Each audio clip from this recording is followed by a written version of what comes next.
qu'est-ce qui vous a poussé à faire, donc en 2014, un film sur Enrico Berlinguer? Quand j'ai proposé le film à Sky, qui était le producteur, je n'avais pas pensé à l'anniversaire.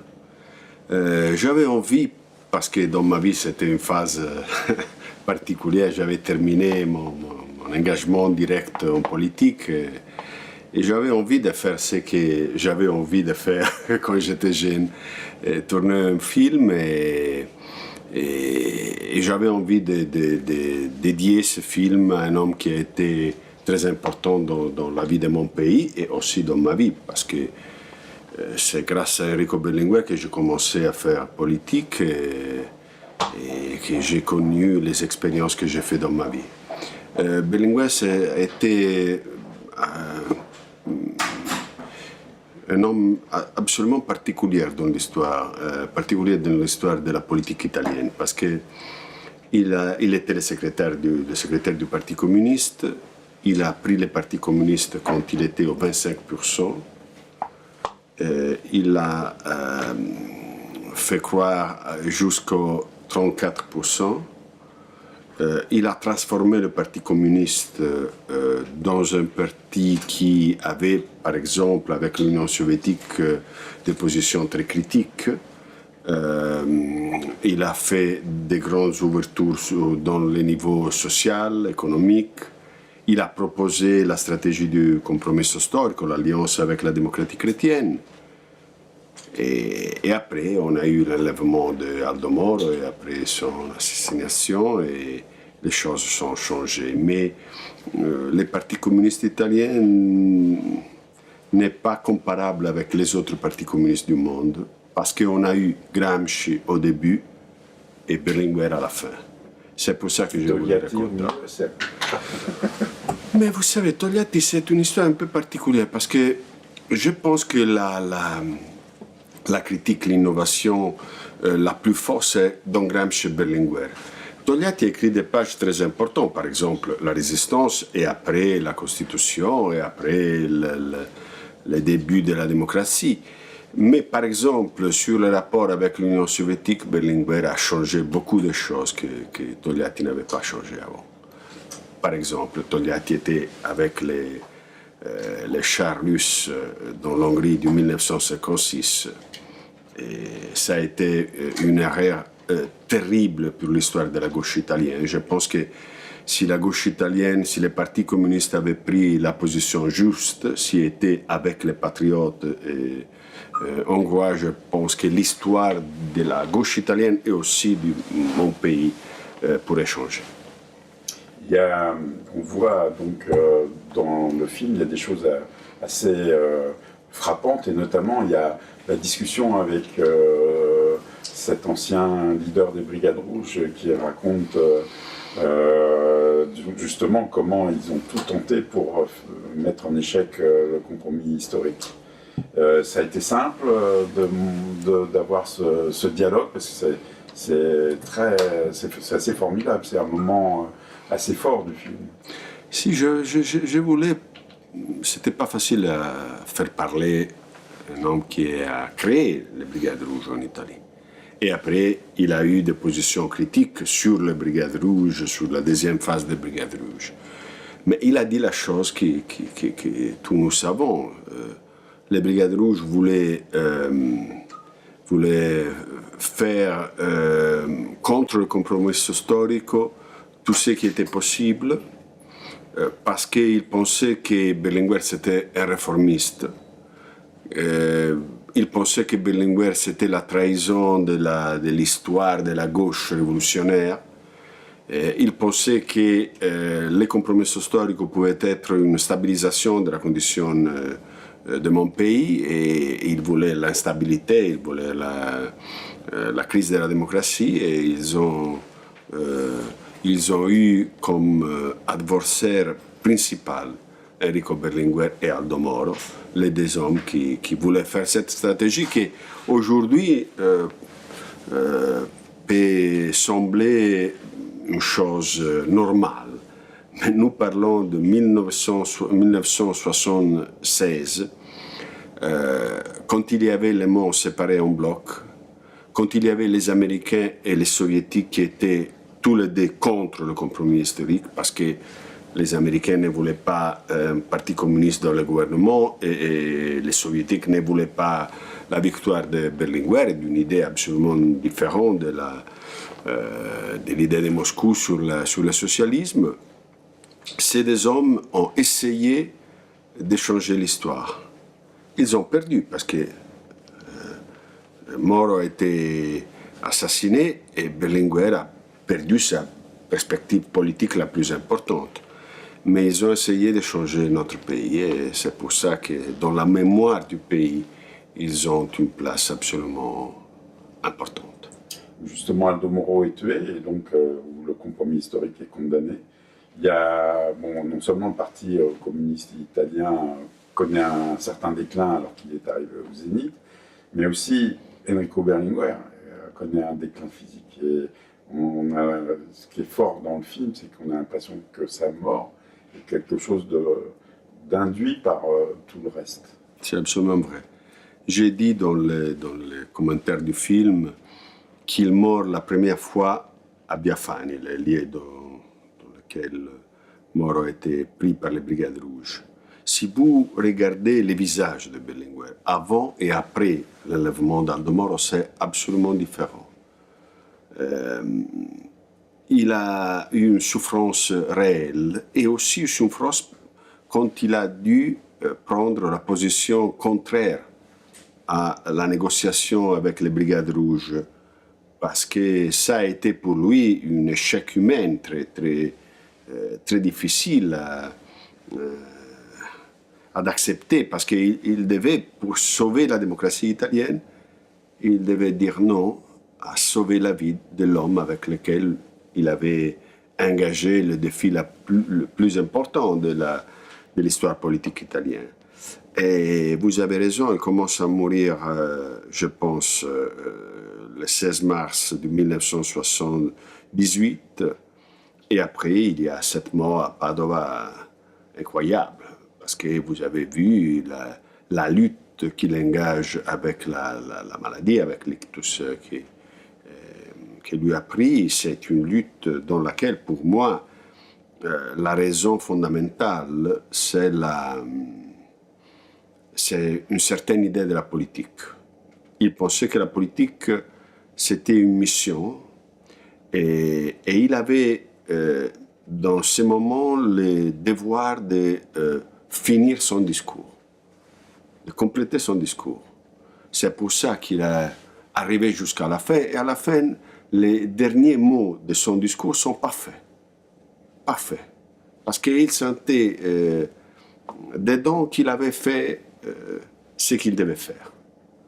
Et il avait, je l'ai connu et je l'aimais beaucoup, il avait une idée de la politique très forte. Et il était inspiré d'un système de valeurs très fort. Il a fait des erreurs, comme tous les hommes politiques font des erreurs, mais il avait une lumière dans les yeux. Et les hommes politiques doivent avoir une lumière dans les yeux. Au début du film, on voit beaucoup de jeunes qui sont interviewés et qui disent en gros Berlinguer ne connaît pas, à part quelques-uns. Et en fait, le film a très bien marché quand il est sorti en salle. Comment vous expliquez le succès du film en Italie aujourd'hui ? Je ne pensais pas que le film avait ce succès, parce que 30 ans aujourd'hui sont beaucoup plus que 30 ans pour notre génération. Mais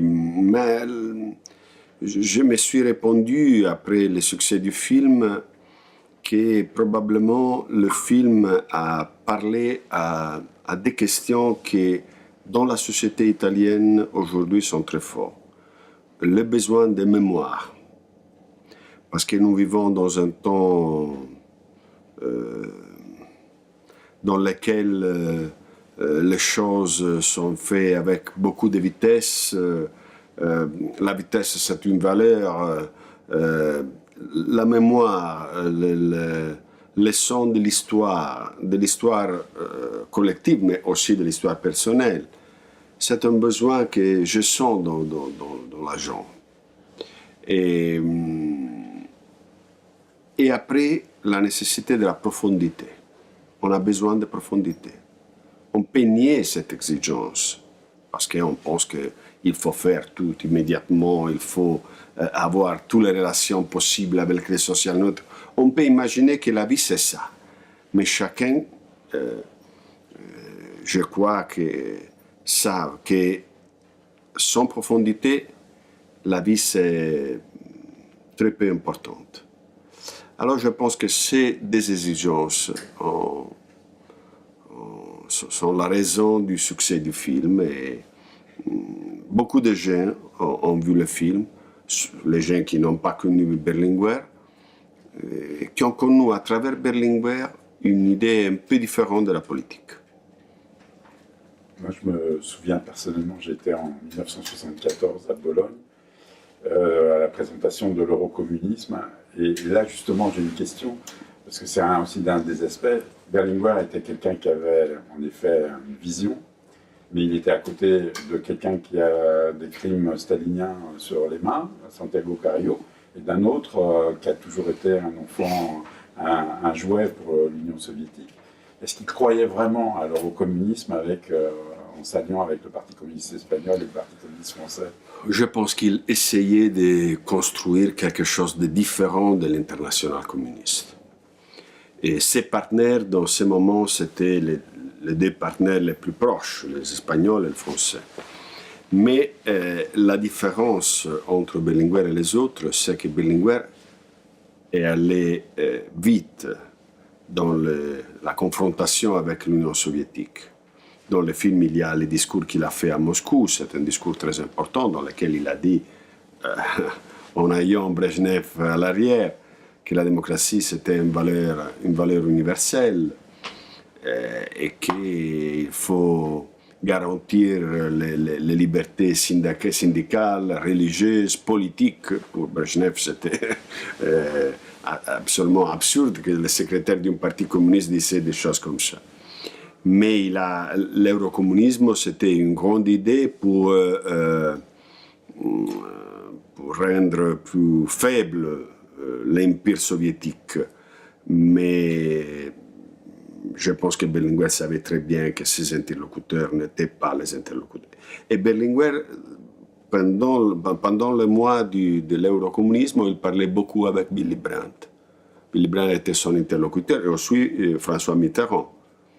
Et je pense que contemporainement, il a fait l'ouverture sur l'Europe, il a changé la position du Parti communiste sur l'Europe. Je pense que Berlinguer savait que les liens de sa politique n'étaient pas ni avec l'Union soviétique, ni avec Carrillo et Marché, mais probablement c'était avec la gauche démocrate, la gauche social-démocrate d'Europe.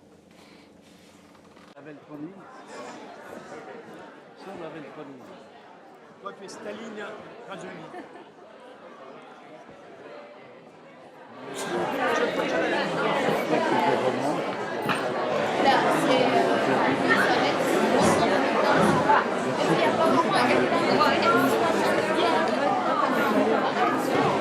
Bonsoir à tous, merci d'être venus si nombreux. Je voudrais, la soirée, donc c'est une soirée très importante ce soir. Si on ne s'en était pas aperçu avant, on s'en aperçoit maintenant en voyant cette salle pleine.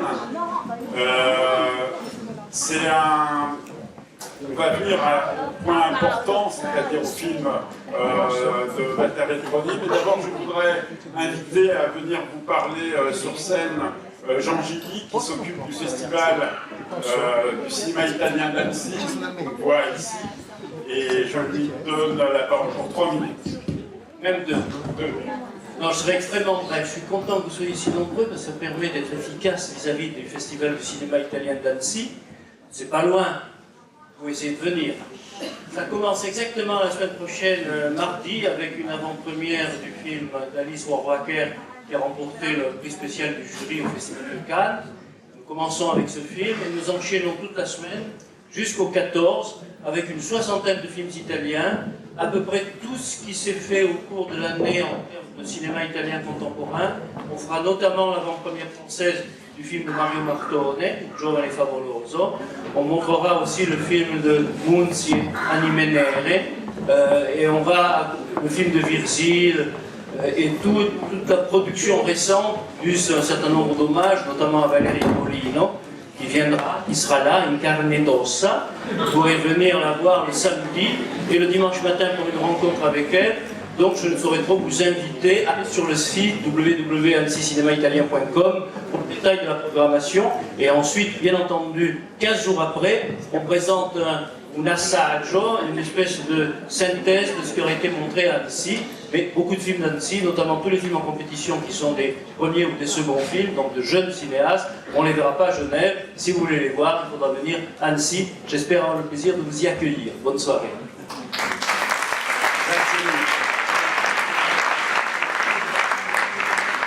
Maintenant, je voudrais dire le grand plaisir que j'ai d'accueillir notre invité et de montrer le film que nous allons vous montrer maintenant. Donc, en français, il était une fois Enrico Berlinguer.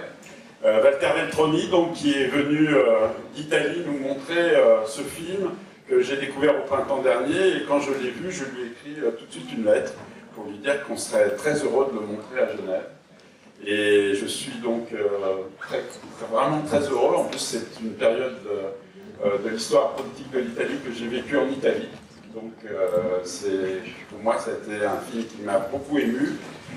Et je vais lui laisser la parole. Il va présenter donc le film là, et puis vous allez le voir. Et ensuite, il sera de nouveau avec vous pour répondre aux questions, j'espère nombreuses, que vous aurez à lui poser.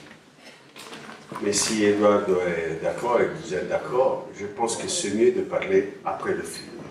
Vous voyez le film dit ce que je pourrais dire dans ce moment, et pour moi, et j'espère aussi pour moi, c'est plus intéressant de débattre après le film. Seulement une chose. Une des raisons pour lesquelles j'ai fait ce film, c'est mon amour pour la mémoire. La mémoire, ce n'est pas la nostalgie.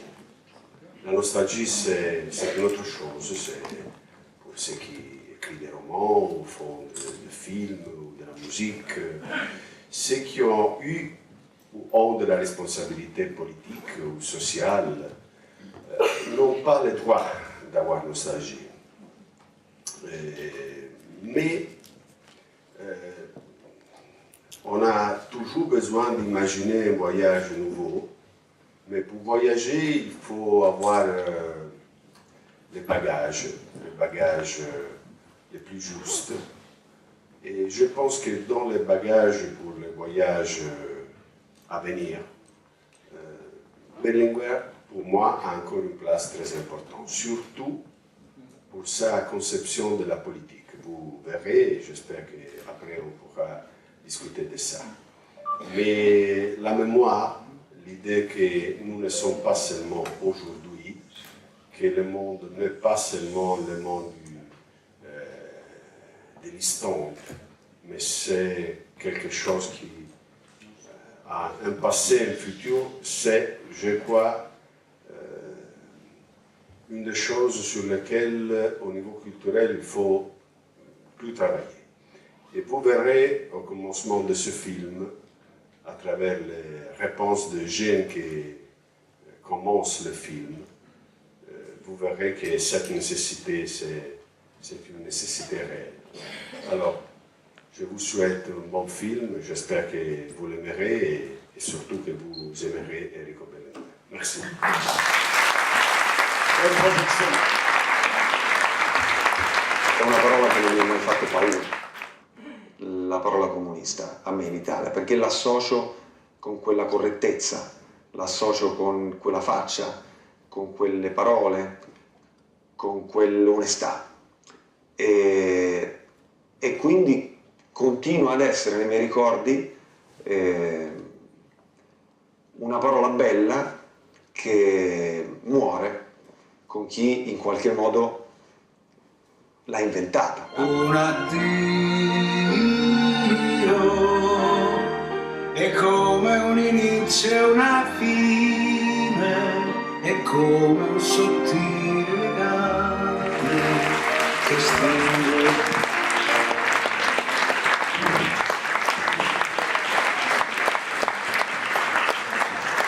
Walter Veltroni.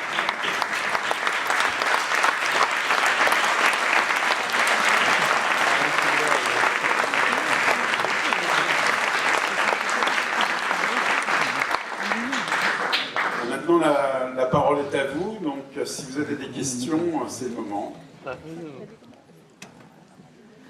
Vous dites que vous n'aimez pas la nostalgie, je ne vous crois pas, parce que nous tous ici, je crois que nous avons une grande nostalgie d'Enrico Berlinguer parce que ci faceva sognare, et je crois que quelqu'un le dit très bien dans votre film, on arrivait finalement à penser à lui, à être communiste finalement, parce qu'on voyait son visage, on voyait cette figure. Donc merci. Je voulais vous demander, quel est pour vous l'héritage de Enrico Berlinguer aujourd'hui? Qu'est-ce qu'il nous reste, à part votre film, qu'est-ce qu'il reste à la jeunesse italienne aujourd'hui? Et à la gauche? Merci. Non. Non. Pardon. Je pense que ce qui reste d'Enrico Berlinguer, c'est son idée de la politique. Vous avez écouté à travers la voix de Peppe Servillo la lettre qu'il avait écrite quand il était en prison à Sassari et il parlait contre ceux qui sont contre la politique. Et c'est le même jeune qui, 40 ans après, exactement 40 ans après, en faisant un discours, doit instinctivement décider si s'arrêter et appeler un docteur ou continuer et finir le discours. Il décide instinctivement de faire la deuxième chose, parce que la première chose c'était pour lui et la deuxième chose c'était pour les autres. Et cette, en dernière analyse, comme on disait une fois, c'est la vérité de la politique. Alors, ce que j'espère, c'est que cette idée de la politique reste dans le temps, reste entre nous. Vous avez vu les images à la fin sous la musique de Gino Paoli. Cette idée de communauté, de la politique vécue comme une communauté. J'espère que l'héritage d'Enrico Berlinguer, c'est surtout pour les jeunes cette idée de la politique vécue comme communauté.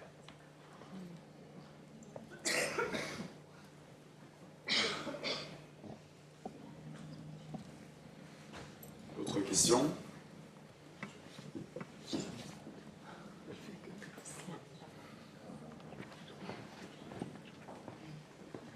Sì, anch'io la ringrazio. Prima un'osservazione, forse dopo una domanda. Anch'io mi sono posta la domanda della nostalgia e della memoria. Ho trovato molto belle le sequenze nei luoghi vuoti, per esempio, per parlare di memoria, però l'effetto di nostalgia senz'altro la produce il suo film. Però con la seconda parte, con la drammaturgia, quella specie di thriller oscuro degli anni 70, magari poi ho capito meglio la definizione che lei fa tra questa differenza tra memoria e nostalgia, però mi interessava sapere un po' più precisamente il suo progetto su questo concetto. Ah, je peux traduire aussi peut-être. Et la mia domanda, ça ne me vient pas de lui parler en français d'abord. C'est bien, c'est bien. E la mia domanda poi era politica, perché lei è regista e anche uomo politico, storico anche per la storia della sinistra italiana. Che sguardo ha lei oggi sul compromesso storico che tanto ha fatto parlare, che tanto ha fatto piangere anche comunisti, me li ricordo. Ecco, e grazie ancora, non voglio Vous voulez que je traduise? Oui, S'il vous plaît. Voilà. Donc j'ai demandé à M. Veltroni s'il pouvait préciser ce concept, cette différence entre mémoire et nostalgie. J'ai bien ressenti ce travail de mémoire, notamment dans 2 très belles séquences de lieux vides, mais j'ai aussi l'impression que son film produit forcément de la nostalgie, même si dans une deuxième partie, grâce à la dramaturgie, au point de vue critique qui est aussi montré sur le compromesso storico, on peut comprendre voilà, cette définition, mais ça m'intéressait qu'il nous parle de son projet, d'articuler son travail entre mémoire et nostalgie. Et puis une question à l'homme politique, son regard aujourd'hui sur la période, le projet de compromesso storico. Alors, vous avez vu les interviews au commencement du film. Vous avez vu, il y a beaucoup de gens qui ne savent pas qui est Berlinguer, qui était Berlinguer, mais il y a aussi quelqu'un qui, par exemple, il y a une femme qui est un professeur. Elle ne savait pas qui était Berlinguer. Et elle dit, il y a aussi un collègue, ils sont déjà 2, ils sont déjà 3. Et il y a un jeune, vous le pouvez reconnaître parce que pour ceux qui sont italiens, c'est un jeune qui répond ah oui, c'est un grand écrivain, il est exactement pareil à Francesco Totti, le joueur de la Rome.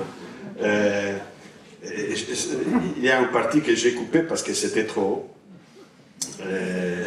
Quand il a dit qu'il était un grand écrivain, nous lui avons demandé qu'est-ce qu'il avait écrit. Il a répondu GRP. On a pensé que c'était trop et on n'a pas mis cette phrase parce que ce n'était pas le cas. Mais pour ces jeunes, il faut reconstruire la mémoire avec, j'espère, une relation entre l'effort de reconstruction historique la plus sincère, pour moi, et aussi les émotions. Les émotions sont très importantes partout dans la vie et aussi dans la politique. On ne peut pas avoir... La politique sont des émotions et c'est pour ça que tu as dit que tu as eu la sensation de la nostalgie parce que Berlinguer donnait ces émotions. Mais la différence pour moi, c'est exactement ce que tu disais avant. Je n'ai pas nostalgie de ces hommes. J'ai nostalgie de moi dans ce sens, de mes 20 ans, mais quand je pense que en Italie, il y avait un terrorisme terrible. On a eu des centaines de personnes qui ont été tuées par les terroristes. On a eu les bombes sur les trains, on a eu des jeunes de droite et de gauche qui ont été tués les uns par les autres. Quand je rappelle Sindona, quand je rappelle Calvi, quand je rappelle la dette de mon pays qui est doublée dans 10 ans après la fin de l'expérience de la solidarité nationale, quand je rappelle l'inflation à 16%, aujourd'hui nous avons la déflation, mais l'inflation c'était vraiment terrible. Je ne peux pas avoir nostalgie pour ça. Et c'est le lien aussi pour la deuxième question que tu as posée, le compromis historique, le compromesso storico.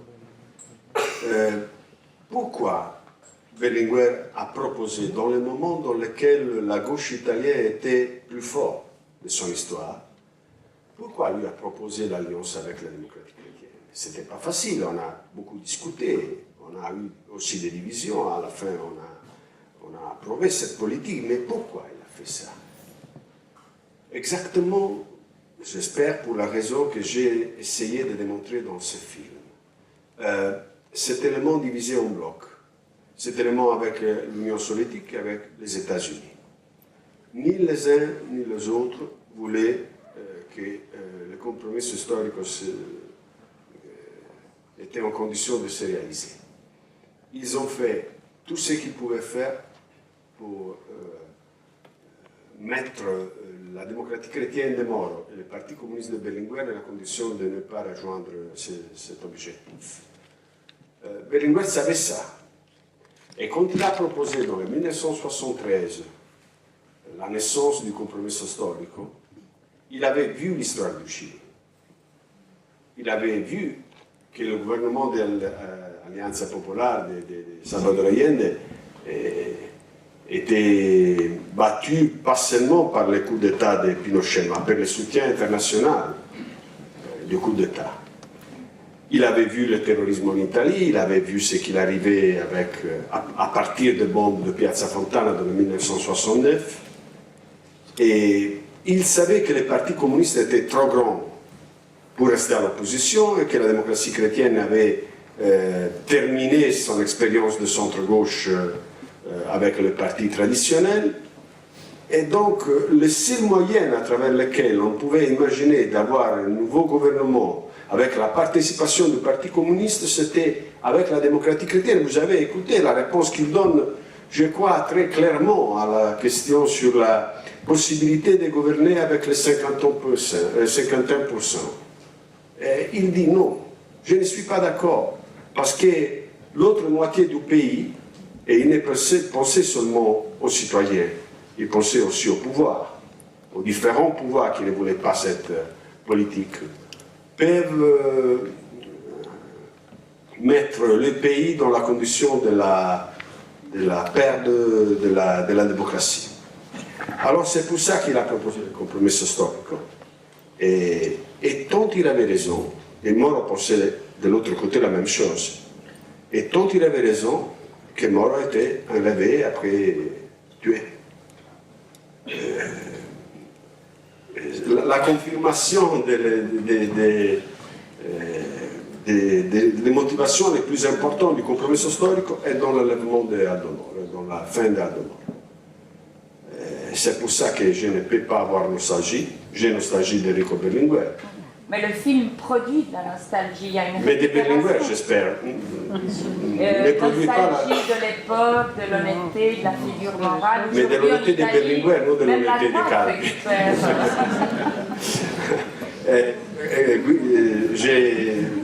J'ai raconté l'histoire de Giorgio Ambrosoli, parce que Giorgio Ambrosoli, c'est une des victimes de ces années. J'ai nostalgie de Berlinguer, mais je n'ai pas nostalgie des années du terrorisme. Absolument.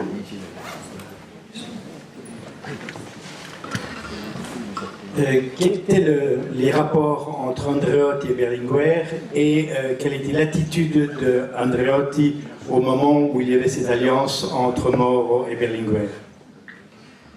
C'est une belle question parce que si on imagine aujourd'hui de dire que Berlinguer soutenait un gouvernement présidé par Giulio Andreotti, c'est une contradiction très forte. La vérité, c'est exactement ce qu'on a dit avant. Cioè, la sostanza c'était que la démocratie italienne était en péril. Et Berlinguer était convaincu de la nécessité d'éviter la crise de la démocratie italienne à travers l'expérience de la solidarité nationale. Moro lui disait que pour convaincre toute la démocratie chrétienne à participer à cette expérience, il devait rassurer pas seulement la partie plus conservative de la démocratie chrétienne, dont Andreotti était expression, mais aussi les interlocuteurs internationaux. Quelqu'un d'entre vous rappelle que Moro avait rencontré Henry Kissinger. Il était retourné très choqué après cette rencontre. On avait eu un sommet du G7 qui avait publié un document dans lequel disait que si les communistes participaient au gouvernement italien, l'Italie était cassée et les pays du G7 n'auraient plus fait du soutien économique à l'Italie. La situation c'était très difficile. Les soviétiques travaillaient pour ne pas réaliser cet objectif. Vous avez vu l'histoire de l'attentat à Berlinguer dans le 1973. Et alors, c'est pour ça que Berlinguer a accepté. Il savait qu'il y avait un prix à payer, un prix aussi électoral, parce que dans le 1979, première élection après la mort de Moro, le Parti communiste a une chute très forte, mais il était convaincu de la nécessité d'être en relation avec Moro et de croire à Moro quand il disait qu'il était nécessaire la présidence de Giulio Andreotti, parce qu'il était convaincu que sans la solidarité nationale, les pays auraient connu une phase de droite extrême. C'est pour ça qu'il a accepté Andreotti.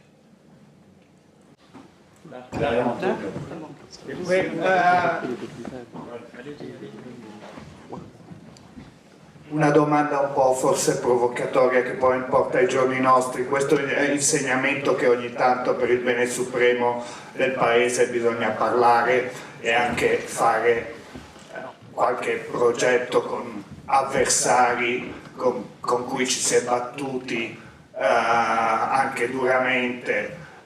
Può avere qualche valenza per i giorni nostri, cioè che qualche volta purtroppo bisogna anche parlare con persone con cui non si ha sempre molte cose in comune, grazie. Non so se... Il faut traduire. Alors, la question c'est si la relation entre Berlinguer et Moro peut être utile pour comprendre aussi ce qui est dans la politique italienne dans ce moment. Alors, je vais répondre très sincèrement. Je n'ai jamais utilisé le film ou Berlinguer pour expliquer ce qui est arrivé après Berlinguer. Je suis entre les jeunes qui, dans le 1991, ont décidé la naissance du Parti démocrate de gauche et la fin du Parti communiste. Mais pour moi, et je l'ai dit, et je suis très content que tous les autres ont confirmé cette impression, pour moi, le Parti communiste est fini le jour de la mort de Berlinguer. Est fini ce jour. Parce que le Parti communiste italien, c'était Gramsci au début, on disait avant avec Eduardo dans une interview, c'était Gramsci au début et Berlinguer à la fin. L'inspiration critique, autonome, l'innovation très forte de la naissance du parti avec la pensée critique de Gramsci et à la fin la politique d'innovation de Berlinguer se termine avec les jours de cette manifestation incroyable, la plus grande manifestation politique de l'histoire d'Italie. Après, je n'ai jamais utilisé Enrico Berlinguer pour essayer d'expliquer des choses qui sont après Berlinguer. Berlinguer est mort les jours dans lesquels il est mort. Je ne peux pas imaginer qu'est-ce qu'il aurait fait le moment de la chute du mur de Berlin. Et chaque moment de l'histoire, c'est différent. Les interlocuteurs sont différents. C'est très difficile à dire, alors on a fait les compromis historiques, c'est juste ce qu'on fait aujourd'hui. Historiquement, et aujourd'hui nous parlons d'un film, une histoire qui est terminée ce jour, on ne peut pas le dire. En général, si vous m'avez demandé mon opinion, je pense que le son de la démocratie moderne, c'est dans les conflits politiques et programmatiques et dans des accords possibles sur la règle du jeu. Pour moi, les deux choses ensemble. Si les deux choses se mêlent, alors c'est pas juste. Pour moi, mon opinion, c'est pas l'opinion de Berlinguer. Il y avait quelqu'un d'autre. Oui. C'était au-delà de Berlinguer, quand même, il y a eu un autre moment important dans mon histoire personnelle aussi, celui des référendums pour l'interruption volontaire des grossesses, l'avortement, voilà. Et il me semble que tout ce parcours-là, qui était un parcours de l'approche entière, il y avait même le Parti socialiste à l'époque qui était sur cette ligne-là, C'était le parcours qui allait au-delà. Mais après, ça a arrêté. C'est un autre moment historique, ce sont des autres cultures, la société a complètement changé, les temps de la politique sont changés, les classes sociales sont changées. On ne peut pas jamais, ce serait la même chose de dire, mais dans le temps de Berlinguer, qu'est-ce qu'il faisait Gramsci? C'est très difficile à dire. On ne peut pas utiliser l'histoire pour expliquer les choses d'aujourd'hui. Les choses d'aujourd'hui sont les choses d'aujourd'hui. Roosevelt n'était pas la même chose d'Obama, Léon Blum n'était pas la même chose de François Hollande. C'est l'histoire qui change. Et dans chaque moment historique, il y a les leaderships qui sont liés à ce moment. Mais je suis un jeune, peut-être que je ne connais pas trop bien la politique. Et donc, je voudrais dire seulement quelque chose pour le film, pour le documentaire. Je pense qu'aujourd'hui, ce qui se manque, et c'est pour laquelle moi-même j'avais nostalgie, c'est croire en quelque chose, avoir des idéaux. Merci.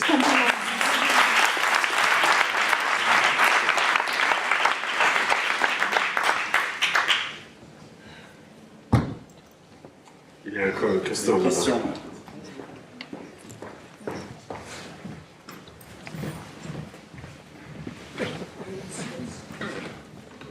Oui, tout d'abord, merci parce que je crois que ça sert vraiment à ce que vous voulez faire, c'est de laisser quelque chose à la mémoire. Donc, comme la jeune, elle a dit, elle a laissé un bon témoignage de l'histoire italienne et j'ai très apprécié aussi le point de vue personnel. Donc, c'est un peu sur ça ma question.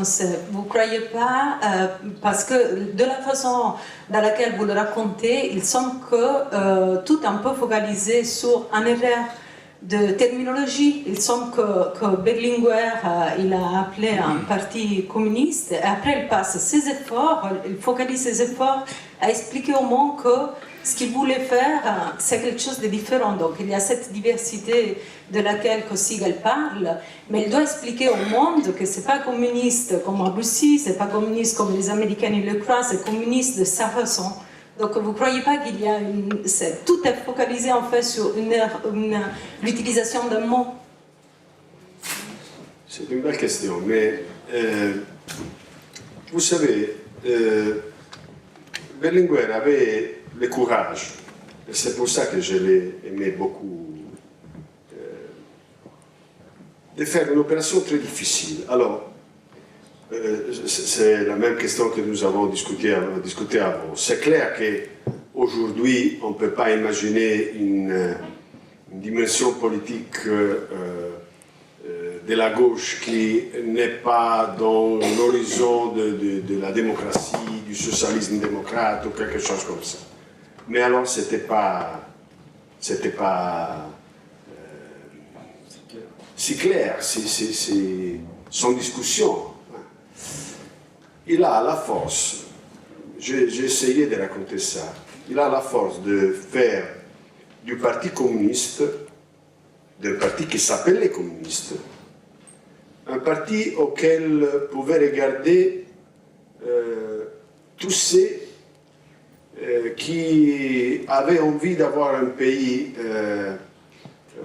propre, un pays avec de l'égalité sociale, un pays avec la moralité dans la vie publique. C'est l'expression que Pasolini a utilisé les pays propres dans les pays, comment ça s'appelle sporco? Sales, excusez-moi, dans les pays sales. Et Berlinguer a convaincu beaucoup de gens qui n'étaient pas communistes, qui ne croyaient pas à la dictature du prolétariat, qui ne croyaient pas à la nationalisation des moyens de production, qui ne croyaient pas au parti unique, qui étaient pour les États-Unis et la démocratie américaine et qui n'étaient pas pour la dictature soviétique, a voté pour le parti communiste, pour un parti qui s'appelait communiste. c'est une opération politique et culturelle extraordinaire. On peut dire, et on a beaucoup discuté aussi cette année, il pouvait aller plus loin. Je suis convaincu que l'occasion perdue par le Parti communiste n'est pas avec Berlinguer. L'occasion perdue par le Parti communiste, c'est dans le 1956, quand il y avait l'invasion de l'Hongrie par les chars russes soviétiques, et le Parti communiste se met avec les soviétiques et décide de ne pas soutenir les patriotes hongriens. On avait beaucoup des intellectuels communistes, Italo Calvino, Elio Petri et des autres, qui sont sortis du Parti communiste en critique. La vraie occasion dans laquelle l'histoire de la gauche italienne pouvait changer, c'était le 1956. Parce que je pense qu'une position différente du Parti communiste aurait ouvert la porte à une grande partie de la gauche italienne, sur le modèle de ce qu'on a eu en France ou dans les autres pays, et l'histoire du pays serait beaucoup changée. Alors Berlinguer avait cette force. Il passe du 25% au 34% pendant 3 ans. Et pour le Parti communiste, on a voté des catholiques, des entrepreneurs, des gens libéraux, parce que le Parti communiste de Berlinguer était ça. C'est l'opération pour moi plus extraordinaire que j'ai vue dans la politique italienne, et dans le temps donné, dans les équilibres internationaux de ce temps. Et je pense que c'est pour ça que la force d'innovation de Berlinguer a été en gré de mettre ensemble l'identité à laquelle Berlinguer ne voulait pas renoncer, l'identité, mais en même temps l'être jusqu'au fond démocratique, jusqu'au fond. Et il soutient la démocratie italienne, il soutient les institutions pendant le terrorisme. Il paie un prix électoral, mais il fait un choix qui est un choix démocratique. Et je pense que ça donne tout entière la grandesse de Berlinguer. Je ne pense pas que l'histoire est finie avec Berlinguer. Est finie l'histoire du Parti communiste italien. Les raisons, la valeur sont dedans chacun. Mais les conditions sociales, historiques, internationales sont beaucoup changées. Il n'y a plus aucun parti communiste dans l'Occident. C'est un fait, c'est l'histoire qui dit ça. Le seul parti de l'Occident qui a pu changer, c'est le Parti communiste italien. Et a pu changer parce qu'on a eu Gramsci et Berlinguer. C'est ça que j'essaie de dire. Oui, alors une dernière question. Non, on va vous amener un micro, je pense. Ah. Là. Levez la main parce qu'il ne voit pas.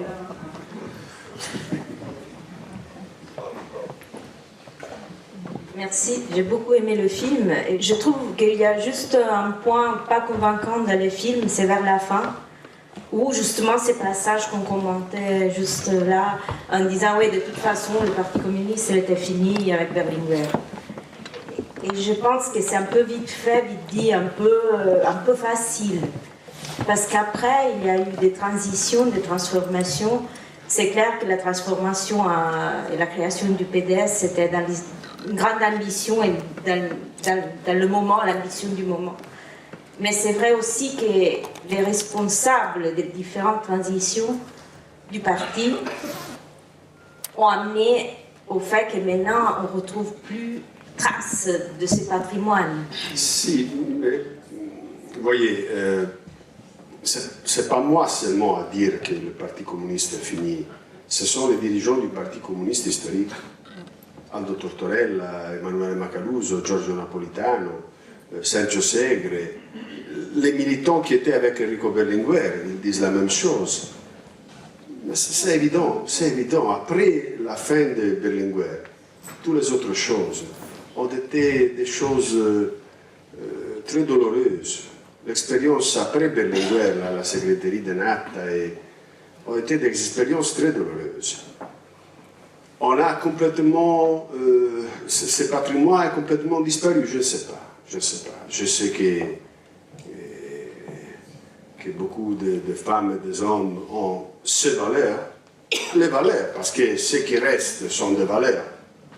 Ce n'est pas des réponses aux problèmes quotidiens ou structurels des années 70. Ce sont des valeurs d'égalité, des valeurs de justice sociale, des valeurs de moralité. Je pense que ces valeurs ne sont pas perdues. Ne sont pas perdues. Ils sont dans des autres conditions, ils sont dans des hommes et des femmes qui font de la politique, qui font du volontariat. Et si on imagine qu'on pouvait garder cette histoire, ceux qui ont essayé de faire ça sont complètement disparus. Complètement disparus. Vous avez beaucoup d'exemples en Europe. On a essayé de faire ça en France, on a essayé de faire ça en Italie. En Italie, on a eu beaucoup de partis qui se sont nommés communistes. Mais à la fin, ils étaient très loin de l'inspiration que Berlinguer avait. Alors, ce que j'ai essayé de dire, et ce que les autres ont essayé de dire, que le Parti communiste, politiquement, termine avec cette incroyable manifestation, mais les valeurs, l'inspiration, les motivations qui sont au fond de l'histoire ne sont pas perdues. Ne sont pas perdus et nous ne pouvons pas accepter de penser moi-même qu'ils sont perdus. Bien, je voudrais remercier en votre nom.